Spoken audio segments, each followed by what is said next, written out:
Okay, so I only want to say a little bit about the statistics point of view because it's just give you a little bit of a broader perspective.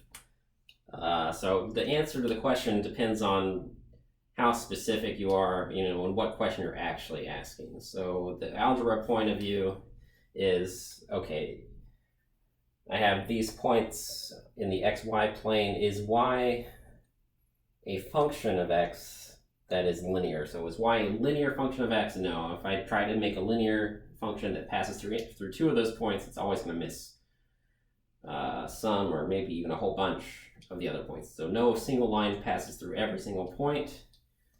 It's game over.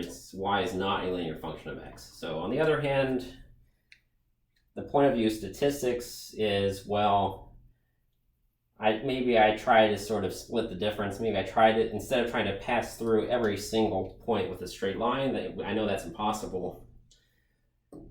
Statistics just says I want to draw a line that's kind of as close as I possibly can be in some way that I'm a little bit closer. I want to stay kind of close to this one, but then I can be farther from this one, but then I also want to be close to this one, but not quite as close to that one. I kind of want to sort of split the difference. I want some high, some low.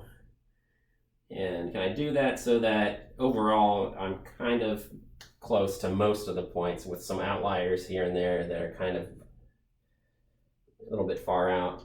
And that's kind of okay because it's the best I can do. And then, statistics, there are a couple ways of doing this. The one that's the most historically used and easiest to compute is called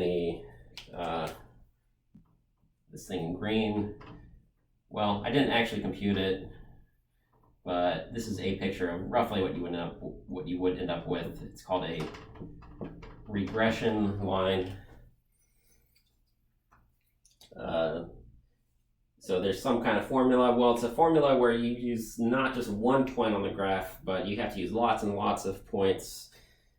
And you would use something like a calculator. You need to have an entire table of all the x's and y's, and the formula depends on all of those. And ideally, you want to have a large data set and then a lot of computing power. And that's what we've got these days. The people who invented this stuff 100 years ago, or maybe a little bit longer than that, they would have loved to have had Microsoft Excel. It definitely makes that kind of stuff a lot easier. There's some fancy formulas. It exists. It's called linear regression. And it's like, if it seems like this cloud of data is more or less hovering around a straight line, then maybe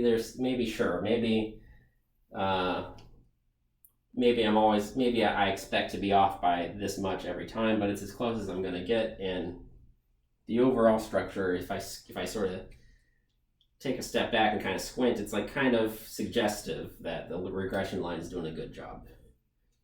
And that's how statistics look at it. I don't want to say too much about it because in statistics classes, that's the point of view that they're looking at it from, and then in a statistics class you would dig a bit deeper into that.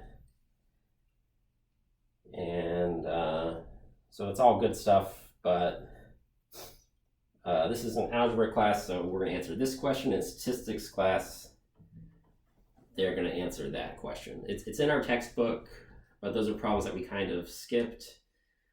And it's not that it's wrong, it's just a slightly different question. And it has its own answer, it has its own methods.